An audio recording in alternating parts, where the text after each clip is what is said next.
conflicts as various nations and power groups struggle for supremacy over this new world government, and how everybody else in the entire world seems to know what's going on except the American citizens who have been kept in the dark. Now, one of the things that has made me extremely successful, and one in which the New Agers, the globalists, do not want to touch or argue with from the standpoint of trying to prove me wrong, is that I use their own documents against them. Hence, we will be using a lot of overheads tonight that I take direct quotes out of what different globalists have said, or United Nations documentation, or United States documentation, to show you step by step what has been actually happening, where we are today, and where we're likely to be in the near future. So without further ado, let's go ahead and get started so that we don't go into the wee hours of the morning. And I want to start with something that was happening way back in the creation of the United Nations. The United Nations, when it was sold to the American people back in 1945, we were told basically that there was no intention on the part of any of the leadership in the world to make the United Nations into a world government. Well, that's not true.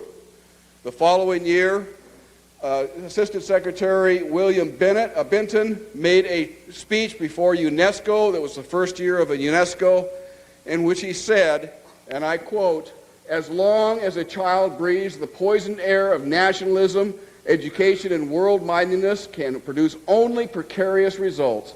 As we have pointed out, it is frequently the family that infects the child with extreme nationalism. The school should therefore use the means described earlier to combat family attitudes that favor jingoism, or as it's defined, nationalism, and we shall see presently recognize in nationalism the major obstacle to the development of world-mindedness. We are at the beginning of a long process of breaking down the walls of national sovereignty.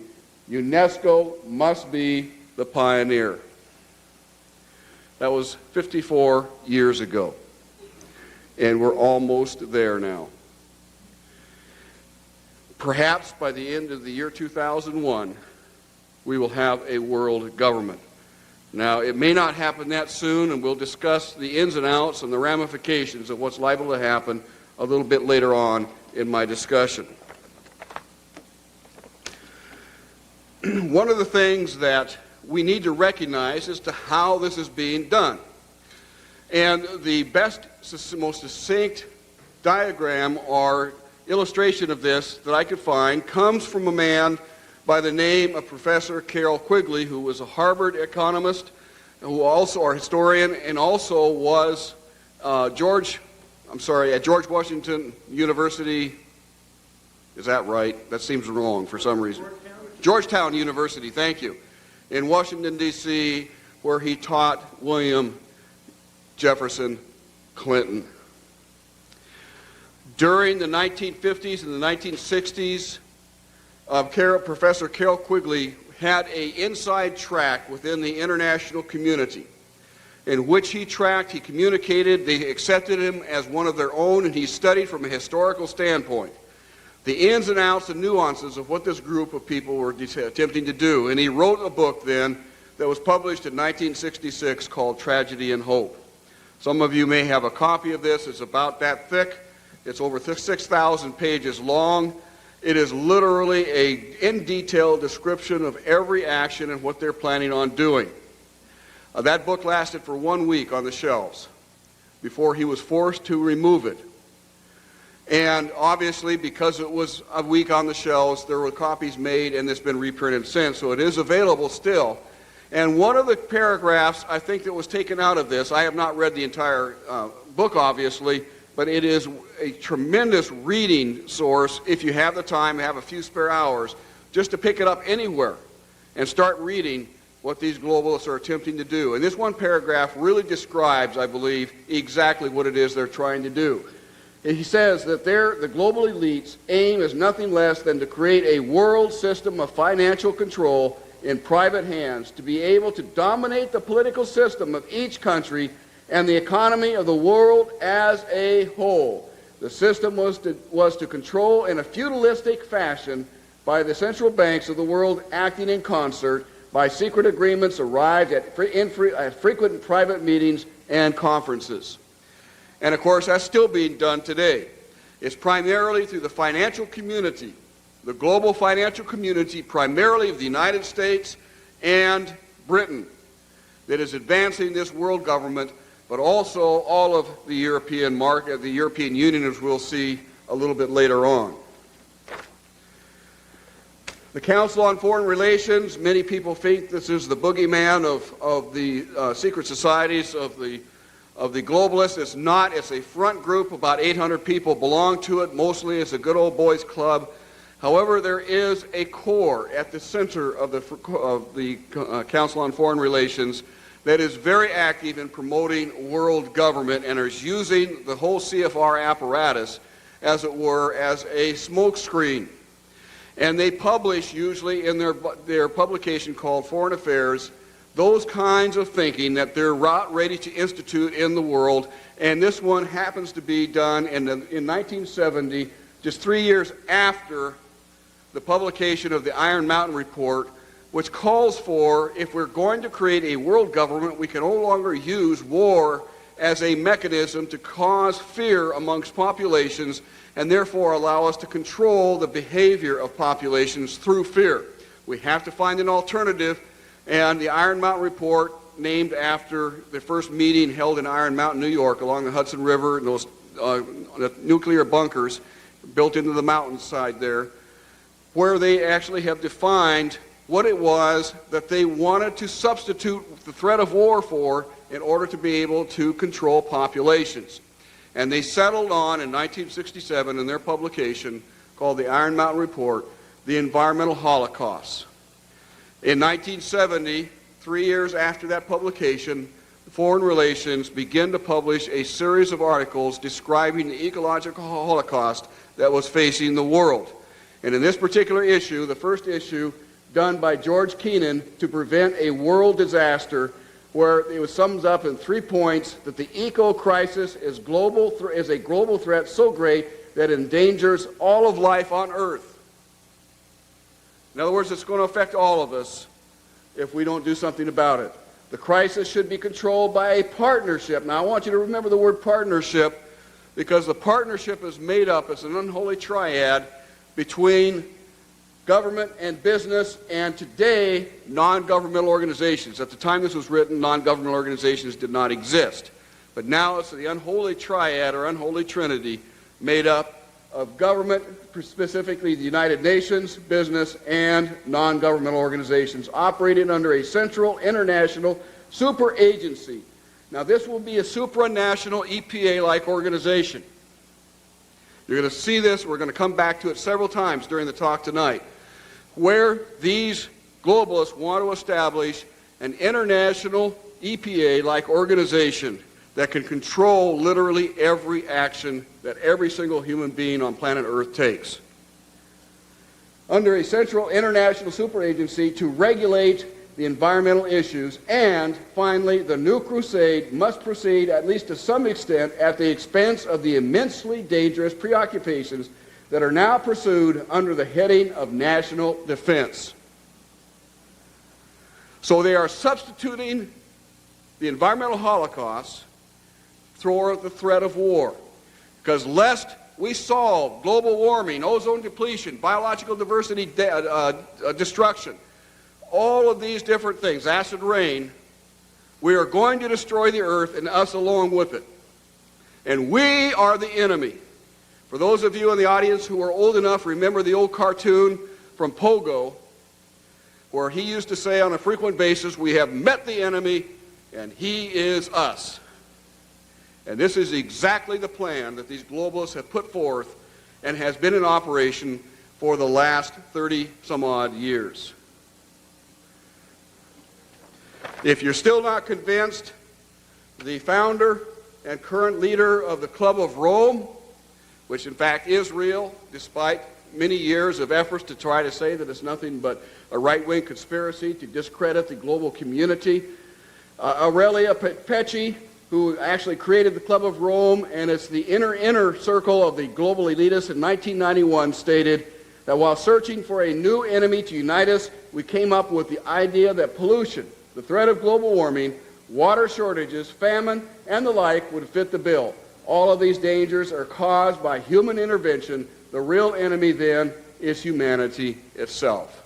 And as Pogo said, we have met the enemy, and he is us. And of course, this finds its way through international leadership, especially within the Clinton administration. In 1997, Bill Clinton addressed the General Assembly of the United Nations, in which he said that the forces of global integration. Now, what is global integration? Global integration is the process of bringing together the nations of the world into a world government. Now, they call it global governance. And they'll always refer to it as global governance and will adamantly deny that this is world government. But you cannot govern without government. It's impossible. Therefore, what we're seeing being instituted is an absolute totalitarian world government that they're planning for the world. Absolute. If you take nothing away from here tonight, realize that we're looking at an absolute totalitarian government that they're trying to establish. We're not going to get into the heart of this. I did that 3 years ago when I was here. Get that video, and I go into great detail explaining exactly the type of controls and the lack of controls and the lack of credibility and the lack of accountability to the people of the world that will make this a totalitarian government. So what Bill Clinton is saying, that the forces of global integration are a great tide inexorably wearing away the established order of things. Now, what is the established order of things here in the United States? It's our U.S. Constitution, for instance. Our civil rights. The fact that we are a government of the people, by the people, and for the people. That's the established order of things. And, of course, they want to reverse this so that the people are merely tools of the state, where we revert to a statist type of government in which the state is all powerful.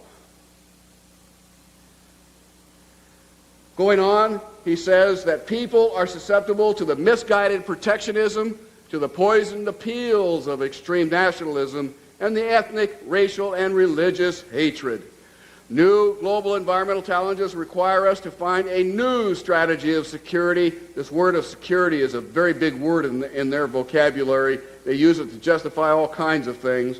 Nations have begun to put that strategy into place through a new network of institutions and arrangements. Through this web of institutions and arrangements, nations are now setting the international ground rules for the 21st century, isolating those who challenge them from the outside, unquote. And folks, do you feel isolated? Well, you now know that it's by design. It's not accidental. I think you probably realized that before. But it is happening, and we are being isolated from telling our side of the story to the American people to help them understand and make adequate and righteous decisions when the opportunity presents itself. The question is then, how do they do it? How in the world are they getting this agenda from the international level down to the local level? Well, they've got a plan for that too. Now, on the environmental side, there's probably a number of different plans, but from the environmental side, you have an organization called the IUCN, the International Union for the Conservation of Nature. Been in existence since the United Nations was created. It's not part of the United Nations Charter. It's a scientific advisor to the United Nations. But through the IUCN, such programs as ecosystem management, American Heritage Rivers, the Clean Water Initiative, the Endangered Species Act, and all the rules and regulations of the EPA, U.S. Fish and Wildlife Service, the U.S. Forest Service, the U.S. Park Service, and so forth, are directly related. We're going to explain how that happens in a few moments, but before we do, I want to determine, or I want you to understand what the purpose of the IUCN is, or this International Union for the Conservation of Nature. The purpose is to promote an alternative model for sustainable communities and lifestyles. Yes, you heard it right. The whole concept of sustainable developments come right out of the IUCN. And it's all over America now, based on eco-spiritual practice and wait a minute. Now, what is eco-spiritual practices and principles? Well, we're about to find out, because it affects you in a very, very negative way. To accelerate, as it says, this transition to a just and sustainable future, the problems that we face in the world today, humanity must undergo a radical change in its attitudes, values, and behavior. In response to this situation, a new global ethics is taking form and is finding its expression in international law. How in the world are they able to get it into international law?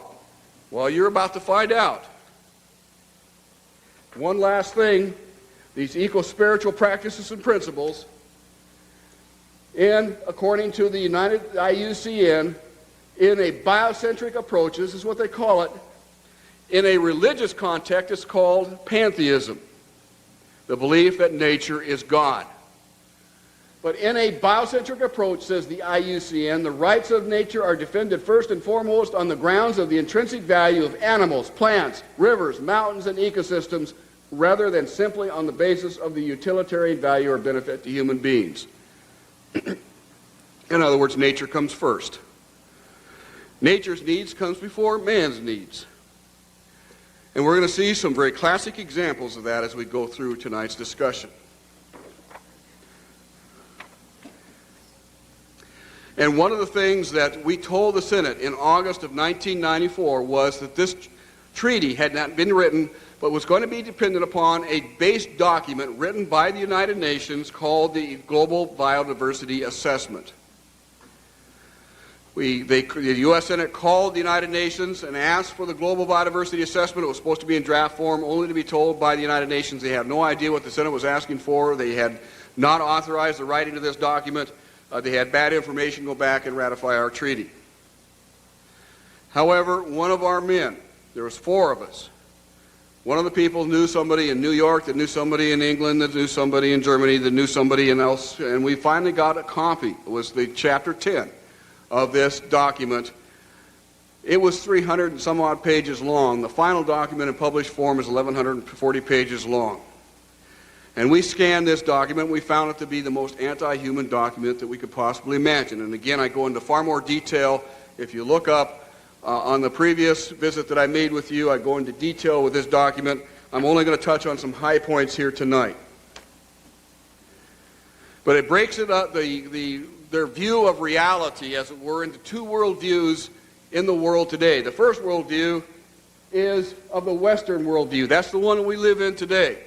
And they say that the Western worldview is characteristic of large-scale societies heavily dependent upon resources brought from considerable distances. It is a worldview that is characterized by the denial of the sacred attributes of nature. Whoa, now wait a minute. Denial of the sacred attributes of nature? This is out of the United Nations documents. It goes on to say, which became firmly established about 2,000 years ago with the Judeo-Christian Islamic religious traditions. To its direct aim at all monotheistic belief systems, especially that of Christianity. This is a United Nations document. It goes on page after page deriding Christianity as the primary source for all the evils done to the environment today.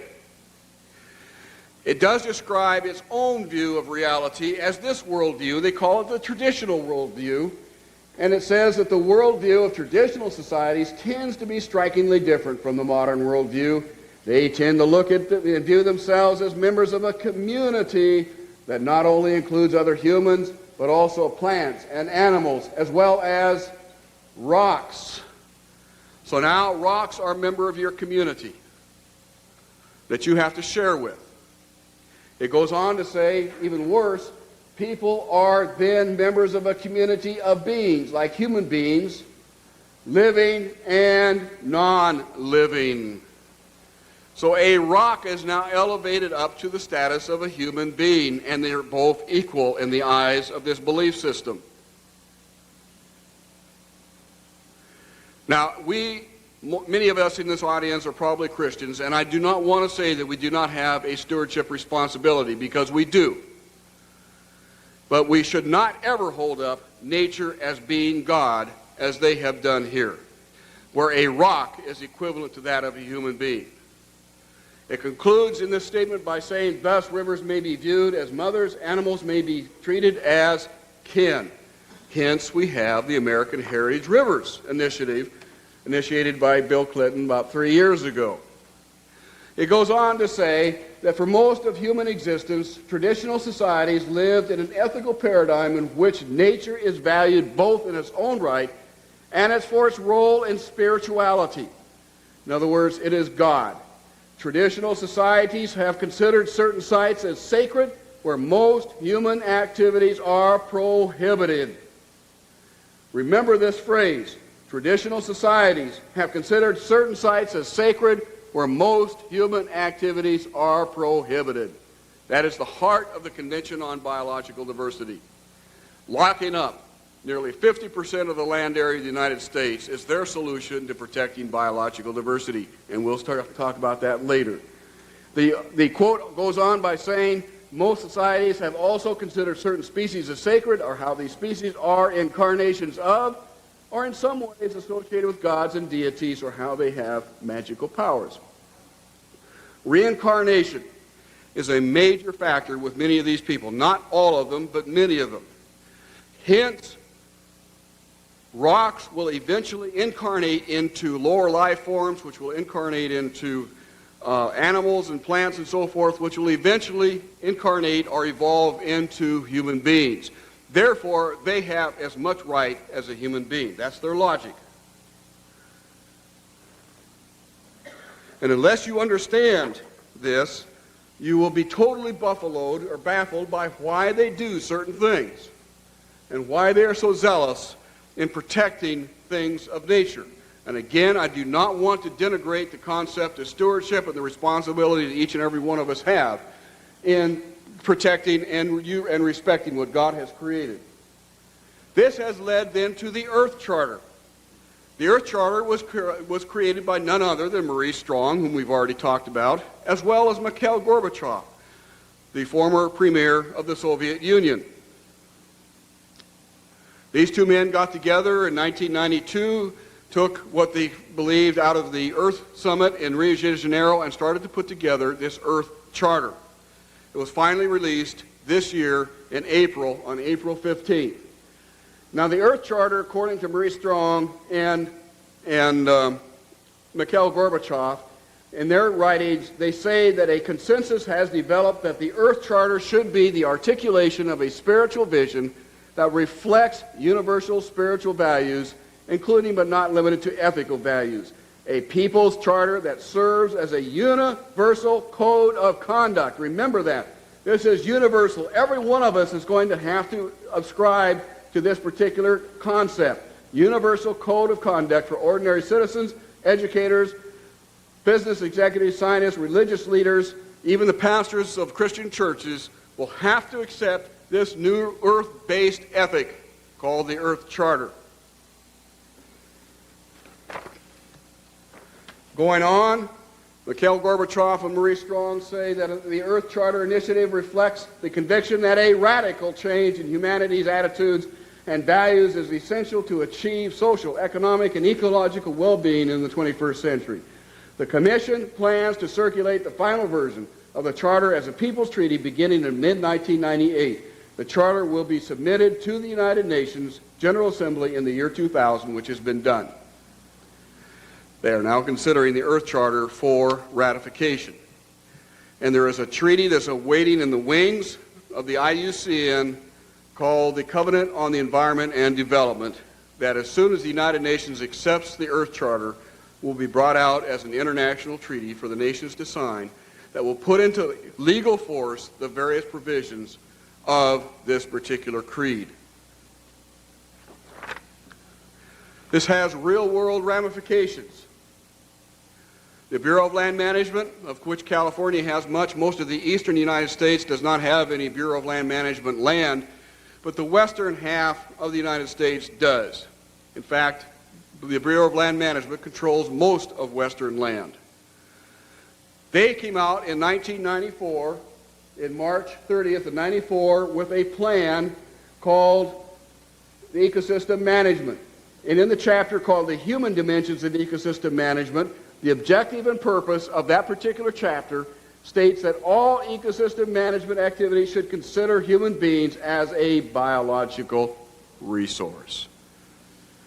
In other words, you and I are nothing more than biological resources for these elite people in the Bureau of Land Management to manage. We have no more value than the rocks and the trees that they also manage. This right out of a government document, and needless to say, we took this to the U.S. Congress, and it's created quite a stir back in 1994. That language is no longer in there. The very fact that it was shows the mentality of these people. And that mentality was brought out very clearly this past year, the great fire season of the year 2000, in which we literally saw nearly 7 million acres burn up, primarily in southern Idaho and Montana, but really all over the western United States. It was a bad fire year. We were going to have a lot of fires, a lot of major fires. The problem was that because of this belief system that permeates the U.S. Forest Service and the Bureau of Land Management now, many of these fires,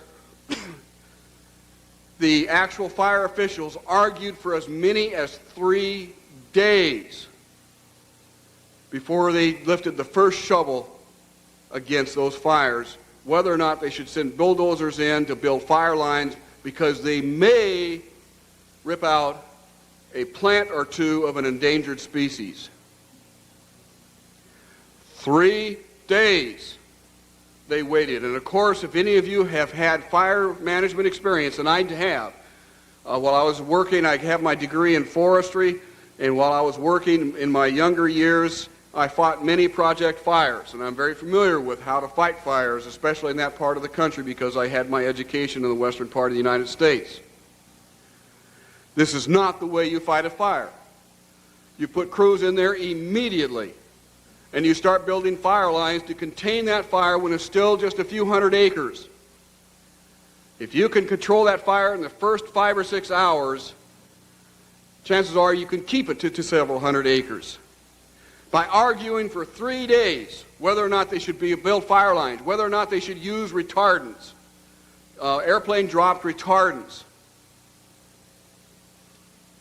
because some of those retardants may drift into streams and cause pollution in the streams, which could damage the aquatic life and some of the trout, the endangered trout, the bull trout. Meanwhile, while they're arguing about it, the fire advanced from several hundred acres to several thousand acres to 100,000 acres to 500,000 acres. The streams were boiled dry, the trout were killed, while they were back in the camp arguing whether or not they should be using these fire suppression techniques. This is the real world lunacy of this belief system. And I'm adamant about that word lunacy because you can describe it in no other way. It is lunacy. And they want to run the world this way. We have to stop them. It means the demise of civilization as we know it. It's not hard to imagine that if you believe that humans are the cause of all the Earth's problems, that we're overpopulated. And indeed, this document, the Global Biodiversity Assessment, states that the population growth has exceeded the capacity of the Earth's biosphere to support us.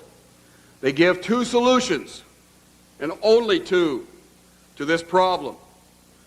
The first is that it's estimated that an agricultural world in which most human beings are peasants should be able to support 5 to 7 billion people. Well, folks, we have 6 billion people right now. That means all of us in this room, or nearly all of us in this room, are going to have to become agrarian peasants if we use this solution. Do you want to become an agrarian peasant? Do you want to live in a metal shack someplace with a dirt floor, maybe a bed or 2? You want to have them tell you how many kids you can have?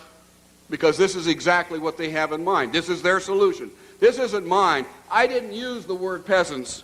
They used the word peasants. Now, not too many of us are too wild about that particular option, are we? They give you a different option. In contrast, they go on to say a reasonable estimate for an industrialized world society at the present North American material standard of living would be 1 billion people. So if we wanted to maintain our current standard of living, we would have to reduce the Earth's human population by somewhere around 70% in the next 30 to 50 years, according to this document. Those are the only two solutions that they provided to what they consider the human overpopulation. A reduction in the Earth's human population by about 70%. So 70% of us, or 7 out of 10 of us in this room, would have to offer ourselves up on the altar of nature in order to save planet Earth. It's lunacy. It's absolute lunacy. It's what's led Jacques Cousteau, the famous oceanographer, you've seen many of his programs on television, to tell UNESCO in 1993, about 3 years before he died, that the only hope of saving planet Earth is to eliminate 350,000 human beings a day. 350,000 human beings a day. He said, I don't like it, but that's the only solution. Why? It's the only solution to him because this is what he believes.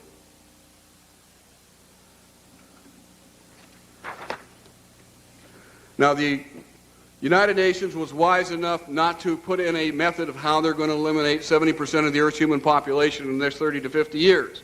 That would have probably caused too many eyebrows to rise. But in a different part of the document, they gave a pretty good hint as to how they planned to do it. They go on in the agricultural section. He says that fertilizers have played an essential part in producing the world's harvest is undisputed. In other words, they're saying that the Green Revolution from the 1970s, 60s, and 70s that actually doubled, quadrupled, and so forth food production that fed the world with an increasing population. Yes, we had starvation, but it wasn't because there wasn't enough food. It was because of poor distribution or more likely corrupt governments. They recognized that the Green Revolution solved the problem.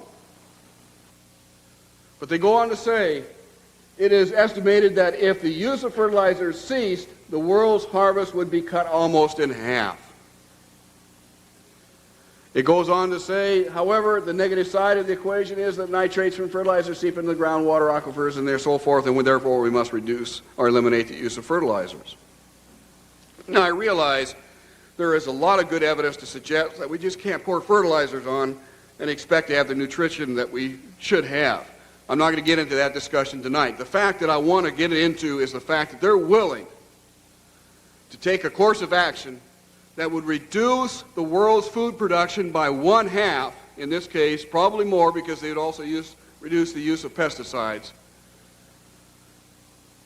knowing full well what would happen if they did that we would lose 50 to 60 to 70% of the Earth's human population in the next 30 to 50 years. It's astonishing.